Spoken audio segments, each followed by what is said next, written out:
Mucho, mucho antes de que existiera la ciencia o la filosofía como las conocemos, ¿cómo se imaginaba la gente de la antigua Grecia de dónde venía todo?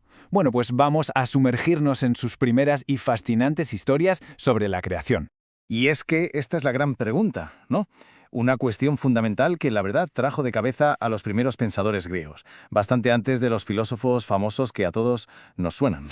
Claro, no tenían las herramientas de la ciencia moderna, así que usaban lo que tenían a mano, la observación del mundo, el increíble poder de la poesía y la profundidad de los mitos. Con eso, tejieron unas historias alucinantes sobre nuestros orígenes. Vale, para entender estas primeras teorías, lo primero es intentar ver el mundo a través de sus ojos. ¿Cuál era, por así decirlo, el mapa mental que tenían del cosmos en aquella época? A ver, imaginamos un cosmos muy simple, muy ordenado.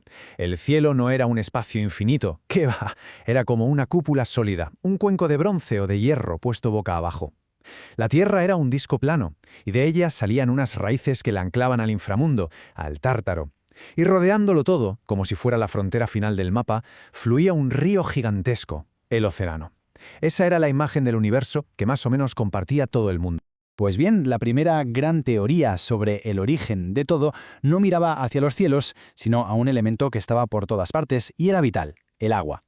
Ojo, que esta frase de Homero no es solo un verso bonito. Pensadores que vinieron mucho después, como Platón y Aristóteles, la leyeron como lo que era, una afirmación cosmológica muy seria. A los griegos les fascinaba la cosmogonía, o sea, la búsqueda del origen de todo. Y la idea de que el gran río océano fuera la fuente de todas las cosas fue una de las primerísimas y más influyentes.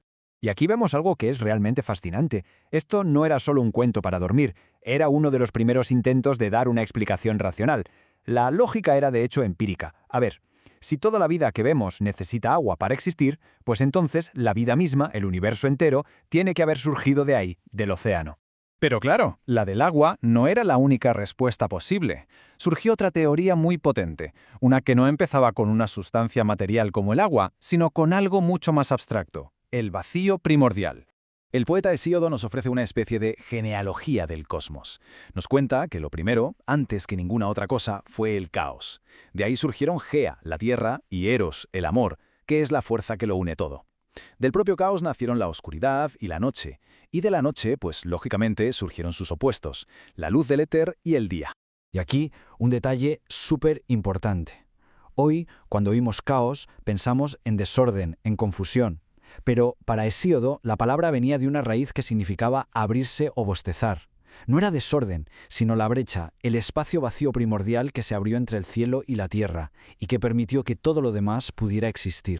Pero ojo, que la historia de Hesíodo no era la única que se contaba. Había otra tradición, bastante más mística, que proponía un comienzo muy diferente, la que conocemos como cosmogonía órfica. Aquí podemos ver los dos caminos, que son muy distintos. Mientras que Hesíodo empieza con el caos, con esa brecha en el espacio, la tradición órfica arranca con Cronos, el tiempo personificado. En una historia, Eros es una fuerza que surge casi al principio, en la otra es una figura divina que directamente nace de un huevo cósmico para crearlo todo. La creación órfica es una pasada. Imaginemos, al principio de los tiempos solo existe Cronos, el tiempo eterno. Este tiempo crea un huevo de plata en el éter. El huevo, de repente, se parte en dos, y de ahí se forman el cielo y la tierra. Y de su interior emerge Fanes, un dios alado, brillante, que es el verdadero creador que pone en marcha todo el universo. Vale, entonces, ¿qué sacamos en claro de todo esto? ¿Qué nos dicen estas historias tan épicas y poéticas sobre ese gran cambio de mentalidad que llevaría a la filosofía? Pues, a pesar de lo diferentes que parecen, la verdad es que todas estas primeras cosmogonías compartían una forma muy particular de entender el mundo. Lo que une a todas estas historias es una forma de pensar que llamamos mitos. Es un mundo donde el viento, el mar o el sol son dioses con personalidad, donde todo se explica a través de genealogías divinas, quién nació de quién, y donde el cosmos toma forma a través de dramas, peleas y amores entre seres superiores. Estos mitos hicieron algo absolutamente fundamental. Plantearon las preguntas correctas. ¿De dónde venimos? ¿Cuál es el principio de todo? Vamos, que sentaron las bases, aunque el método para responder a esas preguntas estaba a puntito de cambiar para siempre. Esa pregunta, tan simple y tan potente, fue la que desencadenó una auténtica revolución en el pensamiento humano, llevándonos directamente al nacimiento de la filosofía.